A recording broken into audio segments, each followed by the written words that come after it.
The Forgiven takes place over a weekend in the high Atlas Mountains of Morocco and explores the reverberations of a random accident on the lives of Western visitors to a house party in a grand villa. Based on the critically acclaimed novel of the same name, this is written and directed by John Michael McDonough, and it hit VOD in late July after a theatrical release in early July. Now, I was a big fan of McDonough's first two films, The Guard and Cavalry. I haven't seen his third film, The War on Everyone, but either way, I was still excited for this because it was McDonough, as well as the fact that I like both Ralph Fiennes and Jessica Chastain, who play our two leads here. Now, I haven't read the original novel, but to my understanding, it covers topics such as racism and classism, especially in relation to themes of redemption and forgiveness, which is what it seemed like this movie was looking to cover also. We follow two separate storylines once this accident happens, which sees the wealthy Fiennes and Chastain, who are clearly in a loveless marriage, accidentally hitting a local with their car and killing him. One storyline sees Fiennes on his own, seeking forgiveness for what he's done and interacting heavily with the locals, though the thing is,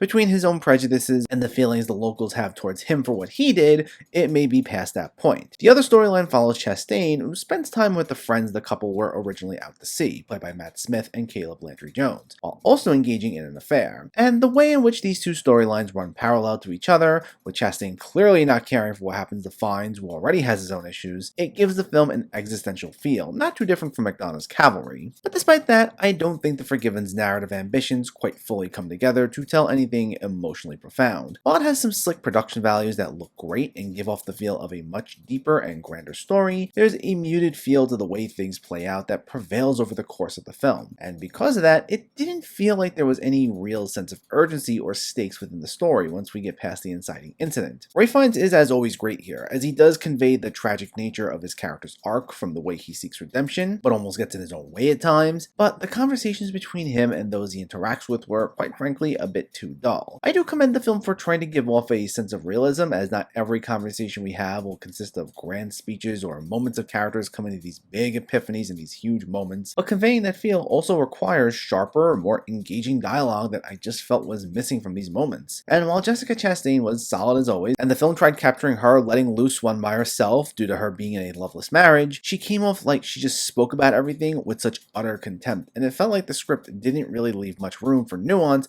as far as her character development. And it just made her sequences feel tedious, as she made several unlikable decisions throughout the film that made her a hard character to root for. And because I felt The Forgiven didn't do much to make its characters feel more likable or make its story or themes feel a little more profound, I didn't really have that great of a time with it. While it looks nice and the performances were great, it generally felt emotionally distant and not all that engaging, making for an unfortunate weak spot in McDonough's filmography. The Forgiven gets a 4 out of 10. So let me know, did you see The Forgiven, or are you planning to see it, and what were your thoughts? How does it compare to John Michael McDonough's other movies, and is it one of your favorite Ralph Fiennes or Jessica Chastain movies? Let me know in the comments below so we can discuss. Also, if you enjoyed this video, please give it a like and share it, and for more movie reviews and film discussion, please make sure to hit that subscribe button to stay updated. Thanks for watching everyone, and keep having fun with film.